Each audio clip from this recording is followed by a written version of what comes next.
अजान में क्या बोला जाता है? अजान चूंकि आप लोगों को केवल हिंदी आती है, उर्दू नहीं आती, तो आप लोगों ने कभी कोशिश नहीं किया होगा, लेकिन एक बार कोशिश करो कि अजान में बोला क्या जाता है। अजान में यह कहा जाता है, दिन में 5 बार या 2 बार जब भी अजान होती है, अल्लाह के अलावा दूसरा और कोई भी इबादत के लायक नहीं, ये बोला जाता है। इस्लाम में अल्लाह के अलावा, खुदा के अलावा और किसी की भी इबादत करना हराम है, बोला जाता है। मदरसों में सिखाया जाता है, कुरान में लिखा है, हदीसों में लिखा हुआ है। अजान में लाउड स्पीकर से बोला जाता है, नहीं तो गूगल ट्रांसलेट करके देख लेना, अजान का मतलब सर्च करना, आपको पता चल जाएगा क्या मतलब उसमें बोला जाता है।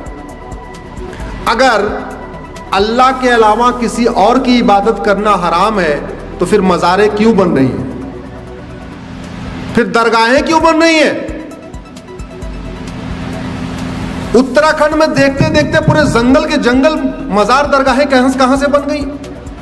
और आपकी जानकारी के लिए बता दूं, अरब में एक भी मजार नहीं है, अरब में एक भी दरगाह नहीं है, और अरब में एक भी पक्का कब्रिस्तान नहीं है। इसलिए नहीं है क्योंकि बुत परस्ती, किसी भी और के सामने सजदा करना, किसी भी और के सामने सर झुकाना, यह हराम है। अब मजार में लोग सर झुकाते हैं कि नहीं, दरगाह में झुकाते हैं कि नहीं, तो सब सवाल यह बनता है, जो कुरान अरब में है वही कुरान उत्तराखंड में है, वही कुरान हिमाचल में है, तो वहां अगर मजार हराम है तो भारत में हलाल कैसे हो गई? अगर अरब में दरगाह बनाना हराम है, अरब में एक भी दरगाह नहीं है, तो भारत में इतनी दरगाहें कैसे बन गई और क्यों बन रही है? अगर अरब में एक भी पक्का कब्रिस्तान नहीं है, यह भी आपको जानकारी के लिए बता रहा हूं, बड़े बड़े शेख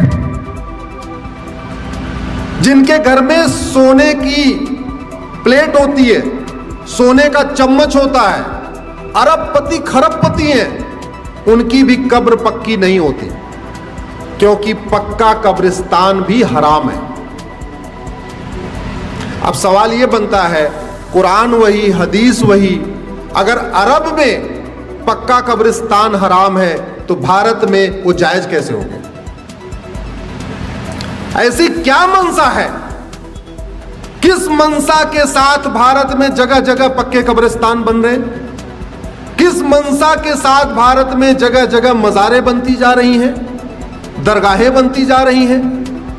और दुर्भाग्यवश ये सुबह से शाम तक टीवी पे फतवा देने वाले, ज्ञान देने वाले, जो कहते हैं फला हराम है, फला हराम है, होली पे रंग खेलना हराम है, दिवाली पे पटाखा चलाना हराम है, होली पे गले मिलना हराम है, होली की बधाई देना हराम है, दिवाली की बधाई देना हराम है, नए वर्ष की बधाई देना हराम है, नवरात्रे में मंदिर में जाना हराम है, सब हराम है। वो लोग कभी ये कहते हैं कि मजार हराम है, दरगाह हराम है, पक्का कब्रिस्तान हराम, सुना आपने कभी? सुना? इसका मतलब कुछ तो गड़बड़ है, इसका मतलब कुछ तो गड़बड़ है।